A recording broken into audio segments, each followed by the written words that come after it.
face. So I decided to switch it up yet again and keep things pretty cash and just film this video in my bedroom. So yeah, a couple weeks ago I asked you guys on Instagram to ask me questions. I really love doing these kind of videos because I feel like I'm able to talk more with you guys as if we're just chatting, drinking coffee, hanging out. The only thing that would make it better is if you guys could actually like talk back. But anyway, so yeah, today I'm going to be answering your questions and doing a Q&A. Okay, first question, do you meal plan? I used to religiously meal plan, but now that it's just me and the kids, I really don't meal plan as much because I make very specific things. It's just me and obviously 3 little kids. So if I make something that they aren't a fan of, then we just have it in the fridge. And of course I can only eat it by myself for so many days before, yeah. To answer the question, I don't really meal plan it like strictly. I mean, obviously when I go to the grocery store, in my mind I have like, okay, we're having tacos, like casual meal planning, but I don't sit down and write it out. I used to literally sit down and write out meals for every month, for the entire month. Yeah, it was too much for me, so I don't do that anymore. Transitioning toddler beds, how is it done? Oh, good luck. Like going from crib to toddler bed, I'm guessing is what you're asking. I know a lot of people just wait forever and ever and ever until their kids are too big for their crib, but that was never an option for me because my kids are like Houdini and they have always climbed out. So for me, this might sound unconventional, but I buy a really cute bed, get them really excited about it, and I usually try, I mean, it was a lot of trial and error. And every kid is different. Some kids just lay in the bed and they're just like, cool, I'm fine, I'm gonna go to sleep. Other kids are like, this is crazy. So my biggest advice is if your kid is not climbing out of their crib and they can still fit in their crib, wait as long as you can before you transition to the toddler bed. If there really isn't a reason for you to transition, then don't. It's fine for them to sleep in their crib as long as they're getting good sleep and they're not climbing out. If you have to transition, buy a really cute toddler bed and make it a fun thing. You know, I always was like, you have new sheets. Whether they're into like, you know, I don't know, whatever character they're into, I'd buy those sheets for them and make it really exciting, and a new bedtime book, and like set the room up.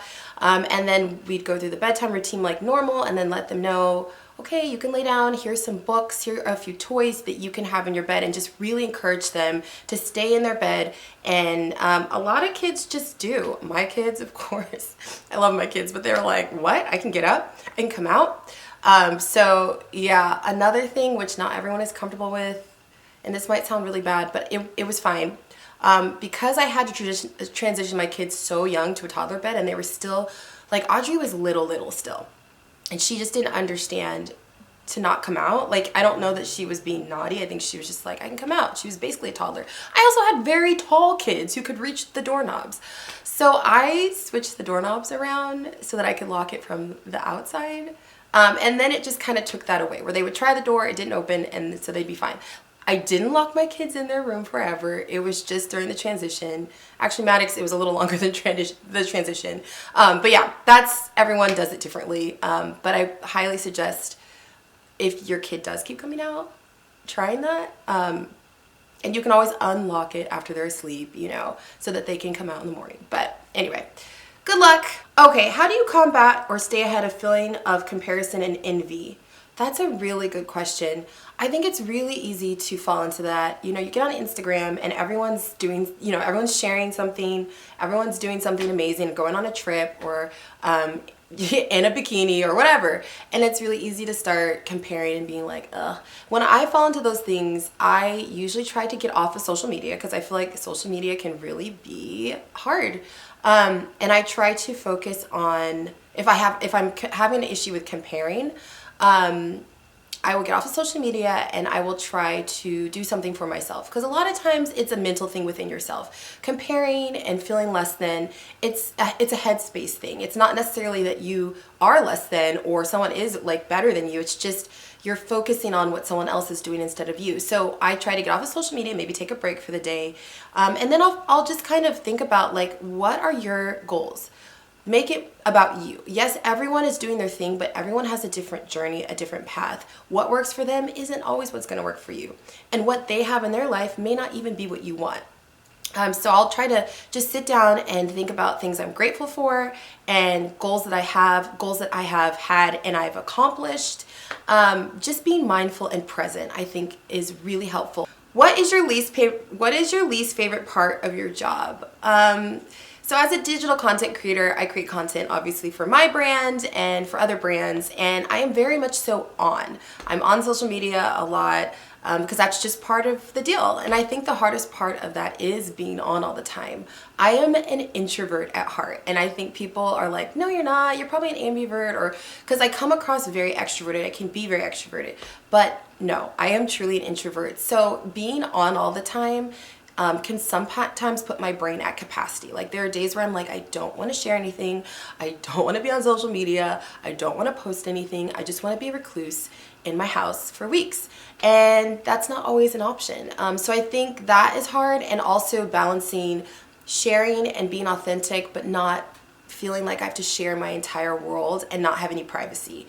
And I think that's something I really had to learn, and I've gotten better at being real and open with you guys and sharing and being okay with that, but also not feeling resentment for like feeling like I have to overshare. So yeah, I hope that makes sense. But yet, the hardest part of the job is the constantly being on, and then also just juggling the work I do and parenting, and kind of the stigma of people thinking that I don't do anything. And I know I shouldn't care what people think, but a lot of times people just see me as like, oh, she's just, you know, throwing out campaigns and just twiddling her thumbs in her house. Like, what is she doing? Like, you don't work. And it is a lot of work on the back end that people don't really see. And so I think I struggle with feeling like my job has purpose sometimes, because other people don't see it that way. And that's silly, because I know that it has purpose and I know what I'm doing, and I shouldn't care what other people think. So that was a really good question. What is your opinion about online dating? Like online dating or like dating apps? Because I think you mean like online dating apps. I'm totally a fan. That's actually how I met my boyfriend. So I'm totally down. Online dating, I don't really know what that is other than online dating apps. What is your favorite childhood Christmas tradition? Oh, that's such a good question. So growing up, my family would always go to the Nutcracker, and this is a tradition I started last year with Audrey. I wasn't on my game this year, so we're not doing it this year, but next year I want to pick it back up and take Audrey and Kai. Maybe even Maddox will be down next year. But growing up, we would always go to the Nutcracker, and it was this most special thing. We would get dressed up and make it a whole night. Sometimes we go to dinner first, but usually we'd go to the show and then we'd go get dessert after. There's this really random restaurant called Perkins. I don't even know if it's around anymore, but it just sells pie. No offense to Perkins, but it's like not great pie. But that place, like I'm almost tearing up just thinking about it. It's just like the best memory. Oh my gosh, I'm gonna start crying. Oh my goodness, you guys. It's just funny how traditions don't have to be like super fancy to be amazing and have beautiful memories. What kind of body lotion do you use? You always look super moisturized and glowy. You're so sweet. Well, for my body, I use, what's it called? I used to use Aveeno, and then thanks to a couple of my viewers, they told me to use, is it CeraVe? Oh, now I have to go look because this is gonna bug me. Hold on, I'll be back. Okay, I'm back. So I use CeraVe for my body, and I have eczema, so this stuff is amazing if you have eczema. Hashtag not sponsored. But this is really, ew, my bottle looks all crusty. Well, I really use it, you can tell. But yeah, I have eczema, so I use that on my skin, and it works amazing. As far as my face goes, I use a lot of different products. If you want to know exactly what I use on my face, head to my Instagram, and in the highlight section, I have a skincare highlight. Just click on that, and I share a lot about what I use on my face. I've started using the Youth to the People brand for my skin, and my skin has changed completely. It's been awesome. Ooh, tips on how you edit your pictures. They are just stunning. I actually filmed a video about this last year, but I don't think anyone really watched it. But the top apps that I use for my pictures, I use Lightroom to edit my pictures, and I take my pictures a lot of times on my phone or on my Canon. And I'm not the most epic photographer. I actually am wanting to brush up a little bit on my photography skills, and I think I'm gonna invest in a new camera. But anyway, that's neither here nor there. Apps can really help. Editing your pictures can really help bring certain things out. You know, you could take a picture and without editing it can look kind of dark and grainy, and then with just a little bit of lightening and retouching a little, it can look like a completely different picture. So Lightroom, that app is epic. I use that all the time. And then I use the Teza app for videos sometimes too. So yeah, that's what I like. Which child is most similar / most different from you? Oh, that's cute. Okay, so let's go with looks. Well, are we talking about looks or personality? Because Audrey looks a lot like me. I feel like she has started to look a lot more like me, but we are so opposite personality-wise. She is for sure an extrovert. I'm very much so introverted, and I love her to pieces. She's so outgoing and just so bubbly. Kylan looks the most like his dad. We don't look really anything alike, but we are the most similar personality-wise. Like, he is more introverted. He has his extroverted moments, but he's more introverted. When we hang out, we'll just like both be just quiet and chill and totally fine with that. Like, we're just like, we can go hang out all day and really not talk at all and just have a great time, and that's just us. Maddox is a little mix of everything right now, so he's just his own person because I think he's still young.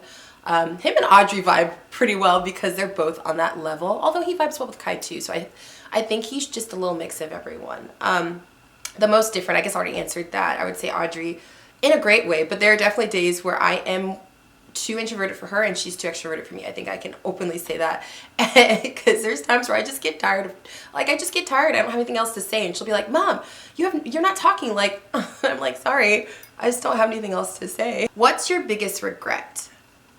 I try to not see things as regrets, but maybe just learning experiences. But obviously we all have regrets, and I think I have multiple. I'm not going to share all of them, but one of my biggest regrets is allowing fear to hold me back from things that I've wanted to do. Because a lot of times, once I do the things that I've been afraid to do, I'm like, they really weren't that scary. So yeah, just hiding behind fear and doubt would be my biggest regret. And that's something I'm still working through, but I also worked through a little bit of that this year, and I'm really proud of myself. There were a couple things that I was really afraid to do that I finally did, and I was just like, what? It actually worked out. So yeah, I just encourage you guys, if there are things that you're really afraid of, but you really want to do, but they scare you, go for it, because you never really know until you try. And a lot of times, in the words of my dad, fear is just false evidence appearing real. It's not really anything scary. It just seems scary until you try it. Is your boyfriend the same one from before? He looks like it, but I can't tell for sure. Yes, I am dating again, and I don't share a lot about my relationship because I like to keep that private and be respectful to him. But yes, I am just really happy and really grateful to have a really supportive boyfriend who's very caring and thoughtful and loving. And yes, for all you ladies out there who think there is not hope, there is hope. Sometimes you just gotta be patient. You have to be willing to heal. You have to give yourself time to heal, and you also have to find someone who's very patient during that healing process. So yeah, I'm really grateful to have a second chance at love, and yeah, I'm just feeling really happy and really grateful. This is a really good question. How do you make sure you are staying relevant in the virtual world filled with constant change? I don't. And I think it does stress me out sometimes because obviously in this line of work, or just, you know, the world of content creator, digital, being online, you have to stay relevant. You have to stay interesting.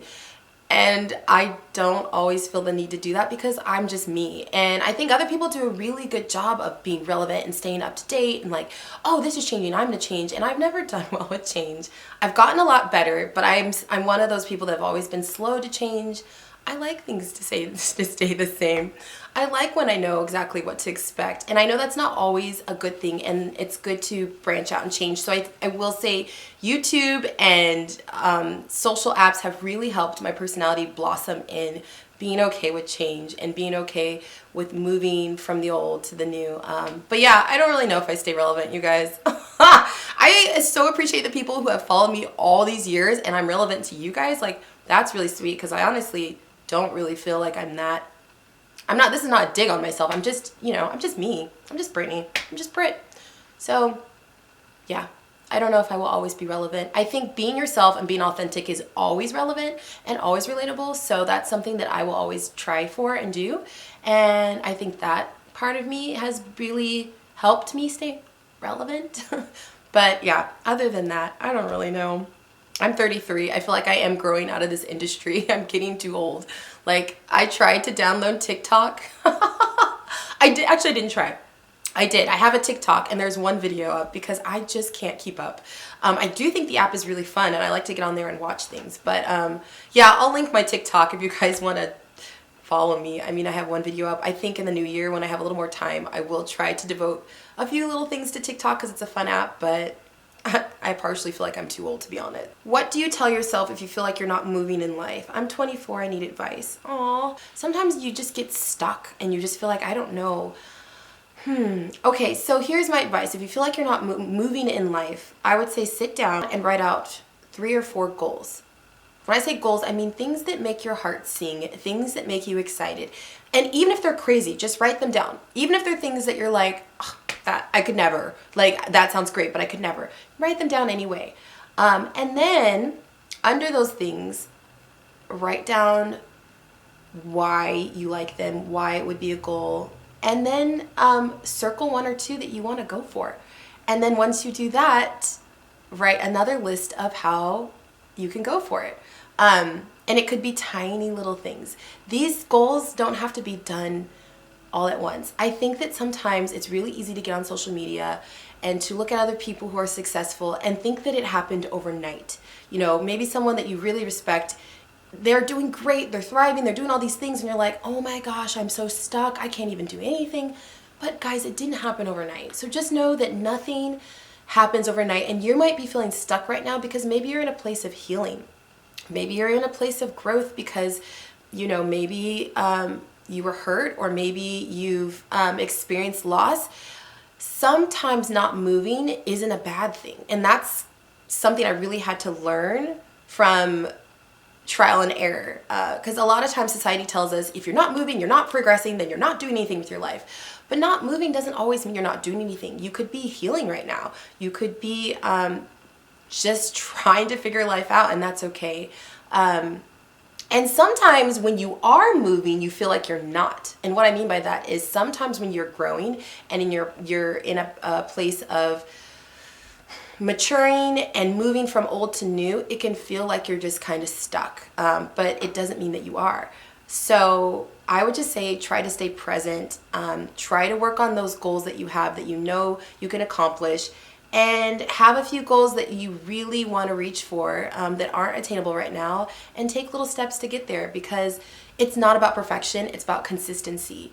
If you talk to anyone who's successful, they will tell you it's more about consistency than perfection. It's more about what you do daily. It's more about who you surround yourself with. It's more about what you feed your mind and your eyes daily. It's more about what you take in your body.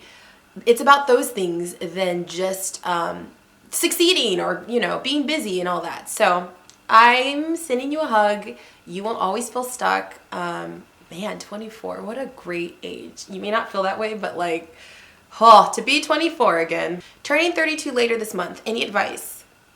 Have fun. Someone told me before I turned 30, when I was in my 20s, they were like, 30s are actually the most fun because you finally get to this point where you kind of don't care what people think as much. You're more mature. Well, nothing against people in their 20s because there are a lot of very mature 20-year-olds. So I'm not digging on anyone who's not 30, but I'm just saying, like, I kind of had some anxiety when I was about to turn 30. I was kind of like, am I old? Am I getting, you know, up there? And I just remember someone telling me, like, it's really fun. Embrace it. Yeah, it's like aging. Just think of it like aging like fine wine. Are you a photographer, Britt Null? Kind of. I mean, not officially, but I do take a lot of pictures. But I would love to be a photographer. When I was younger, I have always loved the camera, and in high school, I tried to take a photography class as one of my specials or whatever, but it was always full, so I never got to take it. But I've always loved taking pictures and editing pictures and just capturing a moment. And I think my dream job, like way down the road, when I'm like old and not relevant on YouTube, which is like next year, I'm laughing at my own jokes. I would love to be a photographer. I just love capturing moments. I love being behind the camera more than in front of it.